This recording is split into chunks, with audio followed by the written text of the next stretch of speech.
नमस्कार बच्चों, हमारे YouTube channel study with Krishna में आपका एक बार फिर स्वागत है। आइए हम बात करते हैं। आज हम आपको पढ़ाने वाले हैं समतल दर्पण द्वारा प्रतिबिंब का बनना। पिछली वाली वीडियो में आपने देखा, हमने दर्पणों से प्रतिबिंब बनने के कुछ नियम बताए थे। उसमें आपके 3 नियम थे। आज हम उन 3 नियमों का प्रयोग करने जा रहे हैं।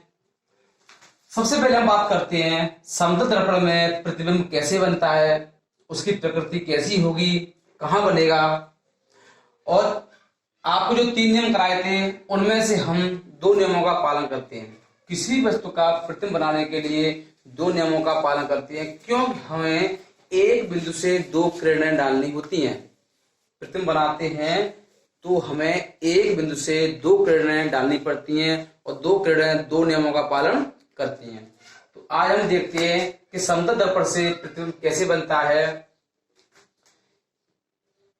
ये हमारा समतल दर्पण है। जैसा कि आपको बता चुके हैं कि समतल दर्पण को किताबों पर या कहीं भी इस पर दर्शाया जाता है। ये है हमारी मुख्य अक्ष। अब मान लो यहां पर कोई एक वस्तु रखी हुई है, ओ डैश। अब ये हमारा वस्तु रखी हुई है, तो इस वस्तु से हम क्या करेंगे, 2 किरण डालेंगे। सबसे पहले हम मुख्य अक्ष के समांतर किरण लेते हैं। मुख्य अक्ष के समांतर जाने वाले प्रकाश किरण, ये हमारा समतल दर्पण है। समतल दर्पण में जब कोई प्रकाश किरण मुख्य अक्ष के समांतर आती है या उस दर्पण पर लंबवत पड़ती है, तो उसी मार्ग पर वापस लौट जाती है। जैसे ये किरण जाएगी, टकराने के पश्चात वापस उसी मार्ग पर वापस लौट जाती है। पीछे यह किरण केवल हमें आभास के रूप में दिखाई देती है, क्योंकि जाने वाली किरण जब लौट के आएगी तो हम ये मान सकते हैं कि यह किरण पीछे से लौट करके आ रही है। दूसरी वाली किरण यहीं से डालेंगे, इसी बिंदु से, और हम इसके ध्रुव पर डालते हैं। जितना कोण ये मुख्य अक्ष के साथ बनाती है, उतना ही कोण इधर से बनाती हुई यह किरण इसी मार्ग पर वापस लौट जाती है। इस पर हम देखते हैं जो किरण हमारी इधर से जाती है उधर वापस लौट जाती है। एक बिंदु से जाने वाली 2 किरणें जब परावर्तन के पश्चात अलग अलग रास्ते पर जा रही हैं, तो इस प्रकार हम देख सकते हैं कि ये किरणें आगे जाने पर कहीं भी नहीं मिल सकती। लेकिन अगर हम आभास करें, इस किरण को थोड़ा आभासी रूप में देखें, तो यह किरण ऐसा लग रहा है कि ये किरण हमारी दर्पण के पीछे से आ रही है।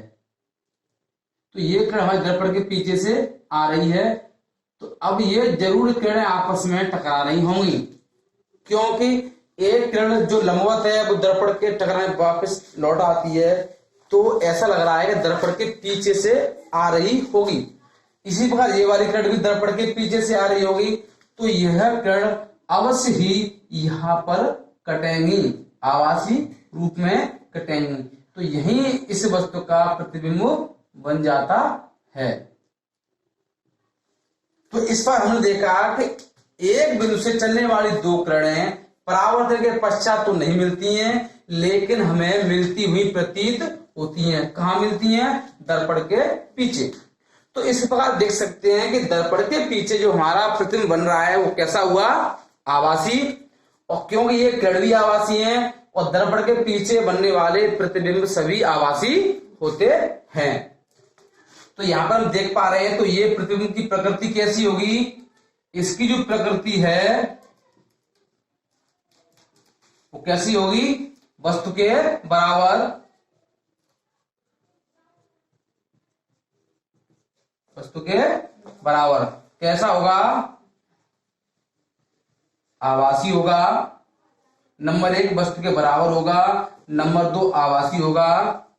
इसमें और कितनी दूर बनेगा? दूरी इसकी क्या होगी?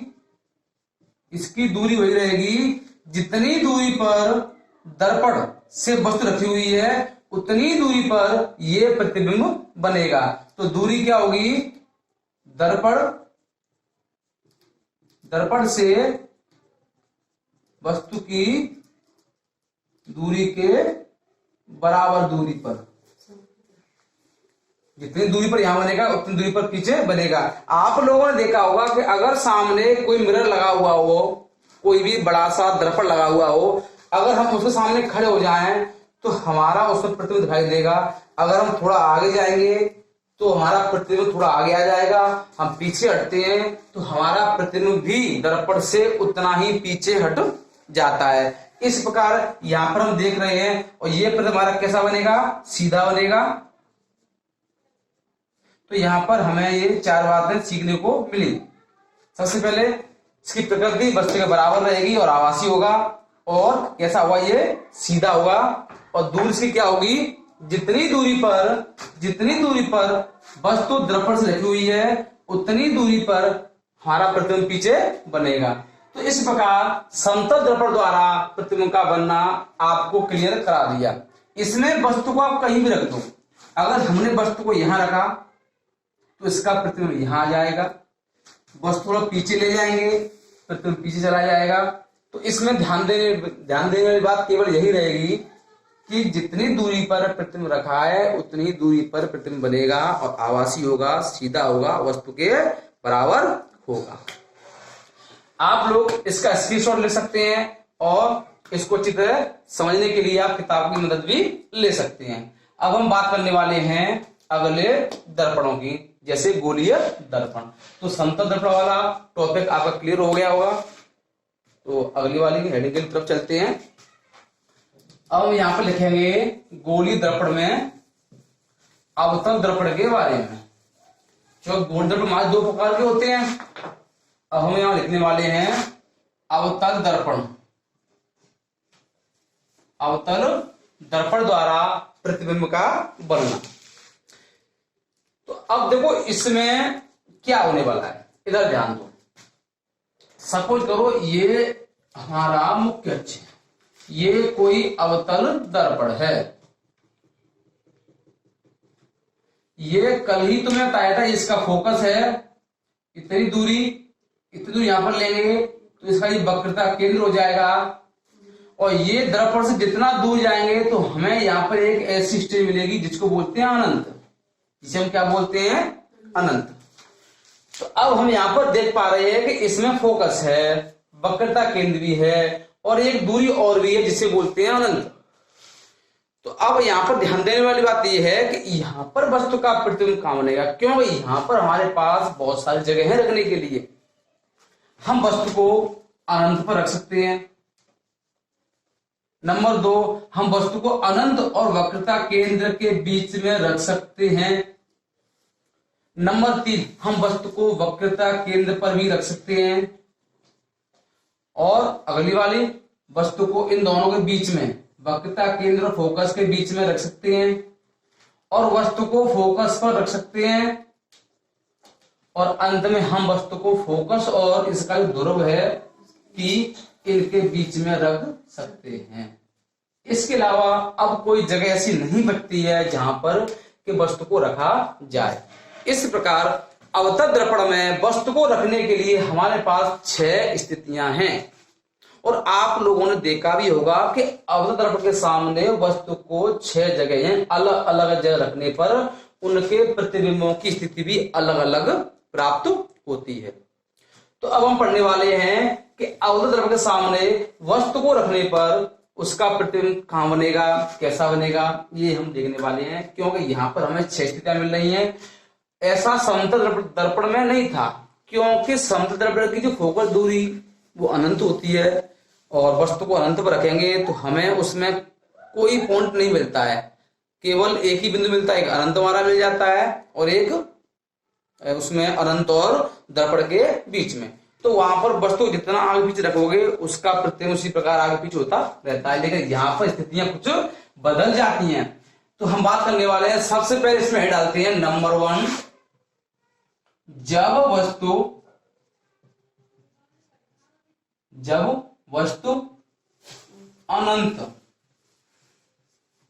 अनंत पर स्थित हो या रखी हो, स्थित हो। अब देखो हम इसका डायग्राम बनाते हैं कि अगर वस्तु को अनंत पर रख दें तो उसका प्रतिबिंब कैसा बनेगा। तो चलो हम लेके चलते हैं। ये हुआ हमारा मुख्य अक्ष, ये हो गया हमारा अवतल दर्पण, और ये इसका फोकस है उतनी दूरी पर, यहां पर इसका वक्रता केंद्र है, और ये अनंत हुआ, शायद दिखाई नहीं दे रहा होगा, चलो इधर ले लेते हैं। ये हमारा हो गया अनंत। वस्तु को यहां रखा जा रहा है, अनंत पर रखी वस्तु। अनंत से आने वाली प्रकाश किरणें हमेशा समांतर होती हैं। किसी एक बिंदु से अनंत से जो किरणें आएंगी वो समांतर होंगी। तो हम यहां से दो समांतर किरणें लेंगे। नंबर एक समांतर किरण हमारी फोकस पर जाएगी, फोकस पर जाएगी और टकराने के पश्चात मुख्य अक्ष के समांतर हो जाती है। ये आपको नियम नंबर 2 में कराया था। कल आपको पिछली वाली वीडियो में आपको बताया था, जब कोई प्रकाश किरण फोकस से होकर जाती है तो अवतल दर्पण में परावर्तन के पश्चात मुख्य अक्ष के समांतर हो जाती है। और एक तीसरा नियम कराया था, अगर कोई प्रकाश किरण वक्रता केंद्र से होकर जाती है, वक्रता केंद्र से होकर जाती है, तो वक्रता केंद्र से हो जाने वाली प्रकाश किरण दर्पण से टकराने के पश्चात उसी मार्ग पर वापस लौट जाती है। तो इसमें 3 नियमों में से 2 नियमों का पालन हो रहा है। दूसरा नियम था, जब कोई प्रकाश किरण फोकस से होकर जाएगी तो परावर्तन के पश्चात मुख्य अक्ष के समांतर होगी। और तीसरा वाला नियम था, जब कोई प्रकाश किरण वक्रता केंद्र से होकर जाएगी तो उसी मार्ग पर वापस लौट जाती है। तो यहां पर हम देख पा रहे हैं कि ये दोनों किरणें हैं आपस में इस बिंदु पर टकरा रही हैं। तो कहां पर टकराती हैं? फोकस पर। तो ये दोनों जो किरणें आपस में फोकस पर एक दूसरे को काट रही हैं। तो इस प्रकार इस वस्तु का प्रतिबिंब कहां बनेगा? फोकस पर बनेगा। तो वस्तु का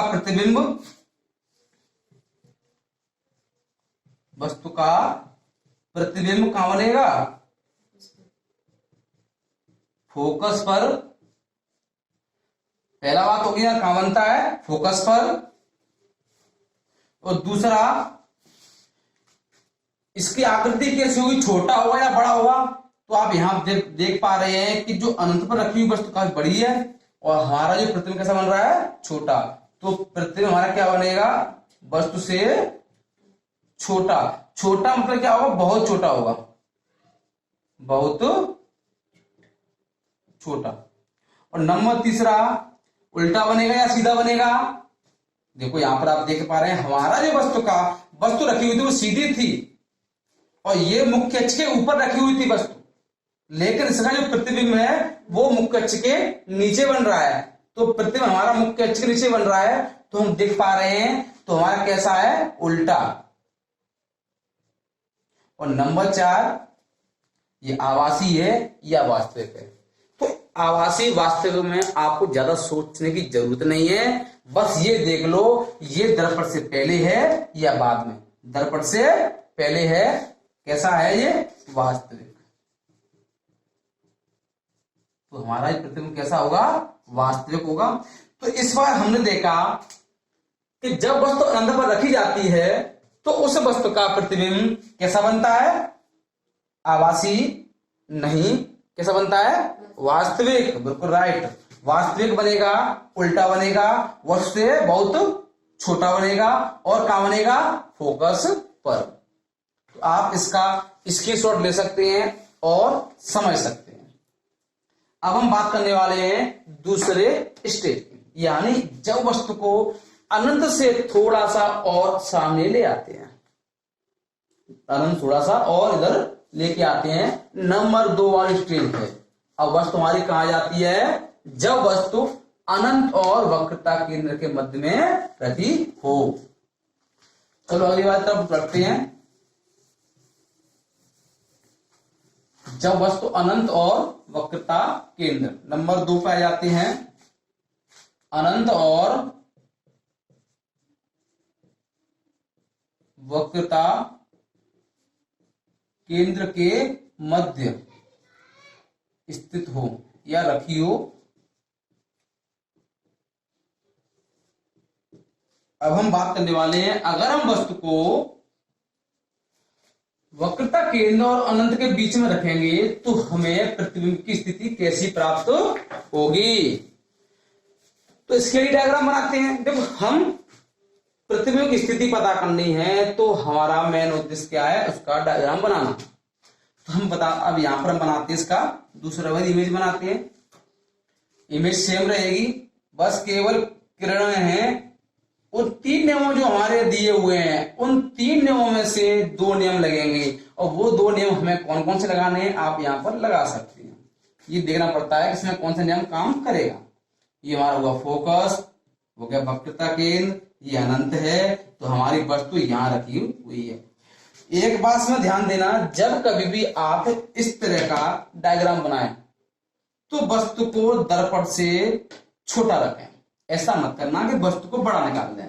क्यों? बड़ा निकालने पर यहां से जब मुख्य अक्ष समांतर किरण लेंगे तो उसके सामने दर्पण नहीं मिलेगा। जैसा आप भी जानते हैं, अगर छोटे वाले दर्पण में अपना चेहरा देखोगे तो केवल चेहरा दिखाई देगा। अगर पूरा शरीर देखना है हमें तो दर्पण को बढ़ाना पड़ता है। अगर वस्तु बड़ी होगी तो दर्पण भी बड़ा करना पड़ेगा। तो अब यहां पर इसमें देखो कौन सा नियम काम करेगा। अब हम बात करने वाले हैं पहले वाले नियम की। पहला वाला नियम क्या था, यहां पर बता देता हूं आपको। नियम ये था, अगर कोई प्रकाश किरण मुख्य अक्ष के समांतर जाती है तो वह फोकस पर वापस से लौट करके आएगी। तो ये नियम यहां लगा देते हैं। इस मुख्य अक्ष के समांतर किरण लेंगे और ये किरण हमारी फोकस पर वापस लौट आएगी। तो इस प्रकार हमारा पहला नियम काम किया। इसमें हम दूसरा नियम लगा सकते हैं और तीसरा भी लगा सकते हैं। तीसरा नियम क्या था, हम चाहे तो वक्रता केंद्र पर भी वस्तु डाल सकते हैं, किरण डाल सकते हैं जो वापस लौट जाएगा, या फिर फोकस डाल देंगे तो वो समांतर हो जाएगा। अब हम यहाँ पर नियम नंबर 2 हमारा क्या था, आपको याद हो, एक बार देख लेते हैं। जो बच्चे नए हैं हमारा वीडियो देख रहे हैं उनको शायद नहीं पता होगा, हम आपको एक बार बता देते हैं। ये हमारा होगा फोकस, ये होगा वक्रता केंद्र। यहां से अगर कोई किरण हमारी फोकस पे हो जाएगी तो परावर्तन के पश्चात मुख्य अक्ष के समांतर हो जाती है। तो हम इसी नियम का यहाँ प्रयोग कर देते हैं। अगर हम प्रकाश किरण को फोकस पर डाल दें तो ये प्रकाश किरण मुख्य अक्ष के समांतर हो जाएगी, मुख्य अक्ष के समांतर हो जाएगी। तो यहाँ पर हम देख रहे हैं प्रकाश किरण ऐसे जा रही है और ऐसे मुख्य समांतर हो रही है। इस प्रकार, या हम चाहते तो यहां से वक्रता केंद्र से किरण डालते तो भी देखो हमारी किरण यहीं पर कटती, तो भी किरण यहीं पर कटेगी। अगर हम, लेकिन ये डायग्राम आपको अच्छी क्वालिटी का बनाना पड़ेगा। आप फोकस दूरी कम कर दो, वक्रता केंद्र को बढ़ा दो, तो ऐसे डायग्राम सही नहीं आता है। इसके बारे में आपको बताऊंगा, आपको इसमें थोड़ी ट्रिक दूंगा कि आप सही डायग्राम कैसे बनाया जाए। तो इस वस्तु का प्रतिबिंब कैसा बना बच्चों, बताइए मुझे, बताओ, बोलो। हाँ, इस वस्तु का जो प्रतिबिंब है वो कैसा बना, उल्टा है, बिल्कुल सही है। वास्तविक है, बिल्कुल राइट। और तीसरा कहां बन रहा है, ये वक्रता केंद्र और फोकस के बीच में बन रहा है, बिल्कुल राइट। और इसमें एक बात और रहेगी, छोटा है या बड़ा है, छोटा, बिल्कुल छोटा होगा। जब तक अगर वस्तु, देखो मैं आपको छोटे बड़े की ट्रिक दे देता हूं। अगर ये वक्रता केंद्र के इधर वस्तु रखी जा रही है तो उसका प्रतिबिंब छोटा बनेगा, और अगर वस्तुओं को इधर ले जाएंगे तो उसके प्रतिबिंब बड़े होते चले जाते हैं। तो इस प्रकार इसका प्रतिबिंब कैसा हुआ, तो प्रतिबिंब कैसा होगा, नंबर 1 छोटा होगा, बिल्कुल। नंबर 2 वास्तविक होगा। नंबर 3 कहां बनेगा, फोकस और वक्रता केंद्र के मध्य, फोकस तथा वक्रता केंद्र के मध्य। और इसमें और एक क्या बात रह जाती है, उल्टा या सीधा, उल्टा ही बनेगा। तो इस प्रकार हमने आज आपको 2 स्टेप कराए, पहला वाला और दूसरा वाला। अब हम आगे बढ़ते हैं तीसरे स्टेप की तरफ चलते हैं। जब वस्तु को वक्रता केंद्र पर ही रख दिया जाए तो, अगर हम वस्तु को वक्रता केंद्र पर रख दें तो वस्तु का प्रतिबिंब कैसा होगा, इसके बारे में हम आपको आगे बताने वाले हैं। इसे नोट कीजिए। आप चाहो तो इसका मोबाइल से स्क्रीनशॉट ले सकते हैं और आराम से समझ सकते हैं। और हमारे वीडियो को अगर समझ में नहीं आता है तो 2 बार देखो, फिर समझ नहीं आ रहा है तो हमारे कमेंट बॉक्स में जाकर के वहां पर कमेंट करें कि सर ये चीज में ये वाला पॉइंट समझ में नहीं आया है। जो भी समस्या हो आप कमेंट बॉक्स में लिख करके हमें सेंड कर दें। जो नए बच्चे हैं, जुड़ने वाले हैं, वो हमारे चैनल सब्सक्राइब करें और घर बैठे ऐसे ही पढ़ते रहें। अगर हम बात करने वाले हैं आगे नियम नंबर 3। अब वस्तु हम कहां रख रहे हैं, वक्रता केंद्र पर। जब वस्तु वक्रता केंद्र पर स्थित हो। नंबर 3, जब वस्तु वक्रता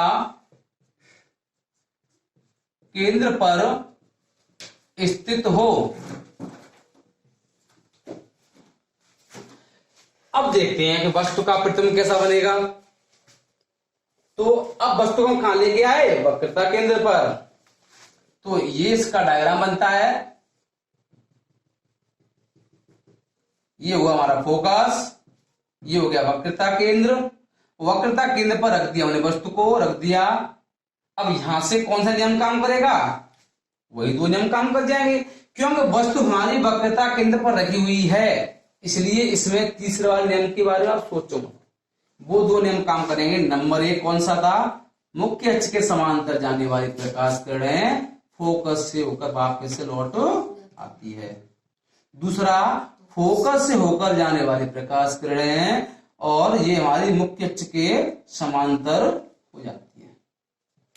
तो यहां पर देख पा रहे हैं कि जो हमारा जो प्रतिबिंब था वो कहां बना, वक्रता केंद्र पर ही बना।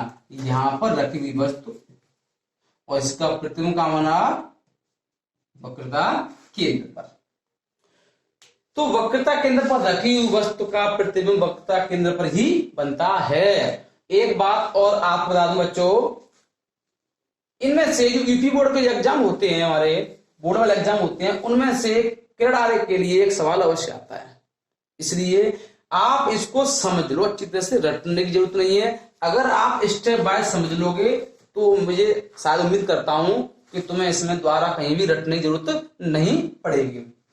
तो इस प्रकार आपने देखा कि जब वस्तु को वक्रता केंद्र पर रखा तो उसका प्रतिबिंब कहां बना, वक्रता केंद्र पर ही बना। तो इसकी प्रकृति कैसी होगी, नंबर 1 प्रतिबिंब कैसा होगा, वस्तु के बराबर होगा, वस्तु के बराबर बनेगा। क्यों बराबर बनेगा, क्यों जहां रखी हुई है वस्तु उसका प्रतिबिंब वही बनता है, तो बराबर ही बनेगा। एक बात और आपको बोल देता हूं, इस C को हम 2F भी कह देते हैं कि 2F पर रखी वस्तु का प्रतिबिंब कहां बनता है, तो 2F पर रखी वस्तु का प्रतिबिंब 2F पर ही बनता है और वस्तु के बराबर होगा। नंबर 2, उल्टा या सीधा, उल्टा बनेगा। नंबर 3, आभासी या वास्तविक, वास्तविक बनेगा, क्यों पहले बन रहा है।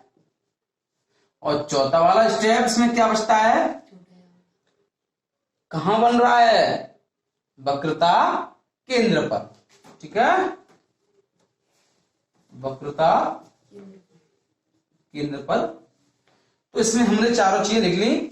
इससे वस्तु का प्रतिबिंब वस्तु के बराबर बनेगा, वक्रता केंद्र पर बनेगा और वास्तविक होगा और उल्टा बनेगा। तो इस प्रकार हमारी तीसरा वाला पॉइंट भी क्लियर हो जाता है। अब हम बात करने वाले हैं चौथे वाले पॉइंट की तरफ। अब वस्तु को हम कहां रख रहे हैं, F और C के मध्य, यानी फोकस और वक्रता केंद्र के मध्य जब वस्तु को रख रहे हैं तो उसका प्रतिबिंब कैसा बनेगा। इसका स्क्रीनशॉट ले लिया। चलो आगे बढ़ते हैं। जब वस्तु वक्रता केंद्र और यहां लिख दो, चलो यहां पर मैं एडिट करते हैं इसको। नंबर 4, जब वस्तु वक्रता केंद्र और फोकस के मध्य स्थित हो, स्थित हो। इसका डायग्राम बनाते हैं।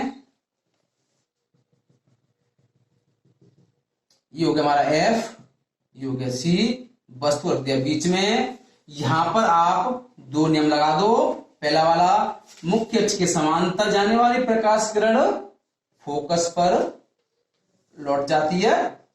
दूसरा वाला, फोकस से होकर जाने वाली प्रकाश किरण मुख्य अक्ष के समांतर हो जाती है। तो इस प्रकार हम यहाँ पर देख पा रहे हैं कि ये हमारे वस्तु का प्रतिबिंब वो कहां बन रहा है, यहां। ये तो हो गया अनंत, ये हमारा वक्रता केंद्र है, ये हमारा क्या है, फोकस। तो इस वस्तु का प्रतिबिंब कहां बनता है, वक्रता केंद्र और अनंत के बीच। तो यहां पर लिख लेते हैं नंबर 1, प्रतिबिंब कहां बन रहा है, अनंत और वक्रता केंद्र के बीच। अनंत और वक्रता केंद्र के बीच में। दूसरा, अब तो उल्टा या सीधा है, बिल्कुल उल्टा बना हुआ है।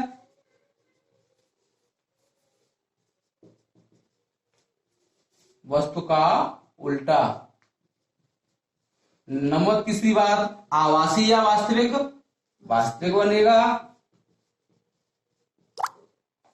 और चौथी वाली बात में रह जाती है छोटा या बड़ा। अब यहां पर अभी मैंने आपको बताया था, अगर वस्तु वक्रता केंद्र से इधर चली जाए तो उसका प्रतिबिंब इधर बनता है और बड़ा हो जाता है,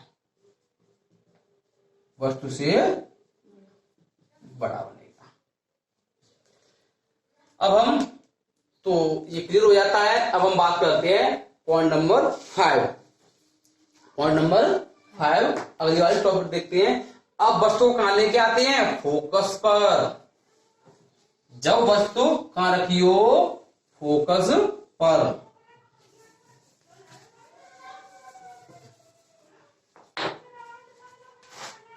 जब वस्तु फोकस पर रखी हो,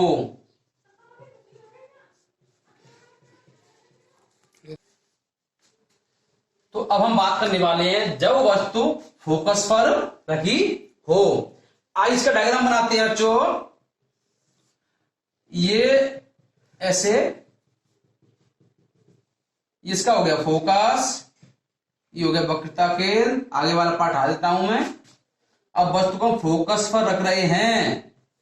अब देखो फोकस पर रख रहे हैं तो एक किरण मुख्य अक्ष के समांतर लेंगे और उसको फोकस से वापस निकाल देंगे। क्यों, आपको पता है नियम, जब कोई प्रकाश का मुख्य समांतर जाती है तो फोकस पर वापस लौट आती है। दूसरी बार किरण कहां से लेंगे, ये थोड़ा टिपिकल सा हो जाता है कि फोकस पे तो रखी हुई वस्तु है, तो फोकस वाल पे तो किरण निकाल ही नहीं पाएंगे आप लोग। तो क्या करोगे, अब हम वक्रता केंद्र से डालेंगे किरण। कहां डालेंगे, वक्रता केंद्र से डालेंगे। तो यदि वक्रता केंद्र की सीध में जाने वाली प्रकाश किरण वापस लौट आएगी तो ये किरण हमारी इधर वापस लौट जाती है। इस प्रकार हम देख रहे हैं कि जब ये किरणें वापस लौट के आ रही हैं तो ये समांतर किरण है। कैसी किरण है ये, समांतर। अब ये जो किरणें समांतर हैं, और आप लोग जानते होंगे कि समांतर किरणें ठीक उस रेल की पटरी की तरह होती हैं जो कभी भी नहीं मिलती। इस प्रकार ये किरणें आपको कहीं काटेंगी नहीं काटेंगी। लेकिन शुरुआत में आपको बताया गया था कि अनंत से आने वाली किरणें कैसी होती हैं, समांतर। जब अनंत से किरणें समांतर आती हैं तो जाने वाली किरणें, समांतर जाने वाली किरणें कहां जाके मिलेंगी, अनंत पर जाके मिलेंगी। तो इस प्रकार हम देखते हैं कि जो किरणें हैं हमारी कहां मिलेंगी, अनंत पर। अनंत पर ये मिलेंगी तो इस वस्तु का जो प्रतिबिंब है वो कहां बनेगा, अनंत पर बनेगा। तो इस वस्तु का जैसा दिखाई नहीं दे रहा होगा, मैं इधर बना देता हूं। इस वस्तु का प्रतिबिंब कहां बनेगा, अनंत पर बनेगा। तो इसमें हमने देखा कि इसमें प्रकृति कैसी रहेगी प्रतिबिंब की। नंबर फर्स्ट, वस्तु का प्रतिबिंब कहां बन रहा है, अनंत पर बनेगा, अनंत पर।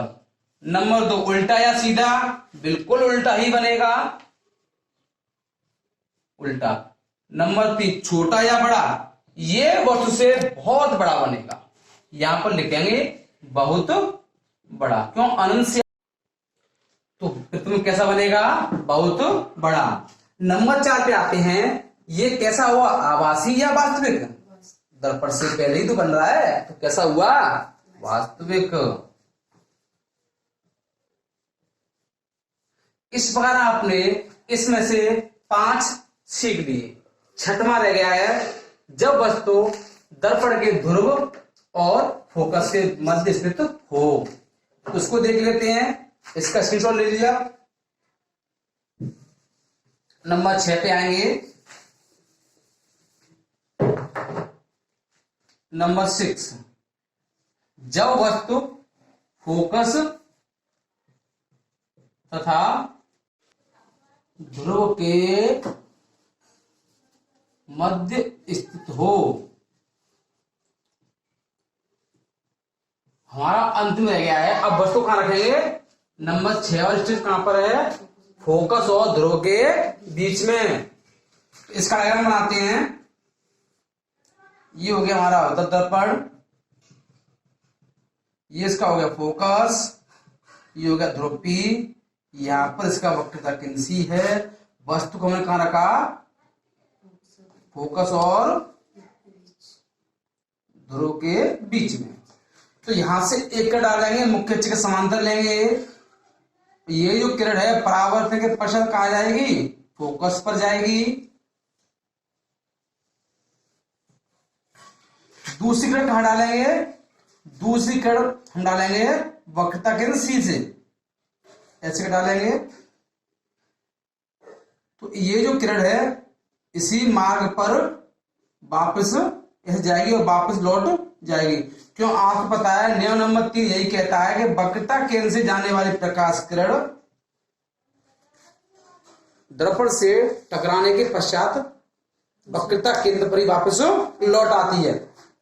तो अब यहां पर हम देख पा रहे हैं कि जो किरण है, इधर देखो यहां पर दूरी बढ़ती चली जा रही है, और जब दो किरणों की दूरी बढ़ती चली जाएगी, वो किरणें यहां पर आगे जाके कहीं पर भी नहीं मिल सकती। लेकिन हमें यहां पर एक चीज जरूर पता चल रही है कि ये जो किरणें आ रही हैं वो अवश्य ही पीछे मिल रही होंगी। तो इस प्रकार यहां पर जो नंबर 6 वाली स्टेज है, जो हमारी वस्तु रखी है ओ डैश, इसका प्रतिबिंब आई डैश कहां बनता है, दर्पण के पीछे। तो इसमें लिखेंगे नंबर 1, वस्तु का प्रतिबिंब कहां बनेगा, दर्पण के पीछे। और नंबर 2, उल्टा या सीधा, सीधा बनेगा। नंबर 3, छोटा या बड़ा, वस्तु से बड़ा बनेगा। और नंबर 4, वास्तविक या आभासी, यहां पर हमारा वस्तु का जो प्रतिबिंब है वो आभासी बनेगा। तो इस प्रकार आज हमने सीखा कि अवतल दर्पण द्वारा प्रतिबिंब कैसे बनाए जाते हैं। तो अब तक हमें 6 स्थितियां मिली और 6 अलग अलग स्थितियों को अलग अलग डायग्राम द्वारा तुम्हें समझाया गया। अब आगे हम अगली वीडियो में देखेंगे कि आगे जो बचता है हमारा आ जाएगा उत्तल दर्पण द्वारा प्रतिबिंब का बनना। आज के लिए बस इतना ही काफी है। हमारी इस वीडियो को देखने के लिए धन्यवाद, और आगे हमारी वीडियो को लाइक करें एंड शेयर करें, और नए जो बच्चे हैं वो हमारे YouTube channel study self study with Krishna को सब्सक्राइब करें। Thank you for watching my video. धन्यवाद।